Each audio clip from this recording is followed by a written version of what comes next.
অভিনেত্রী ও সঙ্গীত শিল্পী জিনাত শানু স্বাগতা মা হতে চলেছেন। বিয়ের 1 বছরের মাথায় এই খবর নিজেই জানিয়েছিলেন। প্রথম সন্তানের আগমন ঘিরে দুই পরিবারে বইছে আনন্দের বন্যা। তবে এই মাতৃত্বের যাত্রায় স্বাগতা নিয়েছেন ব্যতিক্রমী সিদ্ধান্ত। দেশের চিকিৎসকরা যখন তাকে সিজারিয়ান ডেলিভারির পরামর্শ দেন, তখন তিনি নিজের বিশ্বাস ও ইচ্ছার জায়গা থেকে পাড়ি জমিয়েছেন থাইল্যান্ডে। একটাই লক্ষ্য, নর্মাল ডেলিভারির মাধ্যমে সন্তানের জন্ম দেয়া। সিজারিয়ান অপারেশনের পর অনেক মায়েদের নানা শারীরিক জটিলতা দেখা দেয়, তাই স্বাগতা শুরু থেকেই নর্মাল ডেলিভারির ব্যাপারে সচেতন। প্রথমে যে হাসপাতালে ভর্তি ছিলেন সেখানে তা সম্ভব না হওয়ায় বাধ্য হয়ে হাসপাতাল বদল করেছেন। 2024 সালে স্বাগতা বিয়ে করেন তার দীর্ঘদিনের বন্ধু ও প্রেমিক হাসান আজাদকে। লন্ডন প্রবাসী হাসান একাধারে সঙ্গীত শিল্পী, গীতিকার, সুরকার ও মিউজিক কম্পোজার। বর্তমানে তিনি একজন সফল ব্যবসায়ী।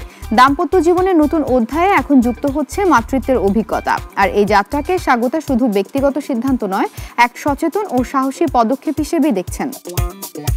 সর্বশেষ খবর, গত শনিবার দুপুরে ব্যাংককের একটি হাসপাতালে অস্ত্রোপচারের মাধ্যমে কন্যা সন্তানের মা হন স্বাগতা।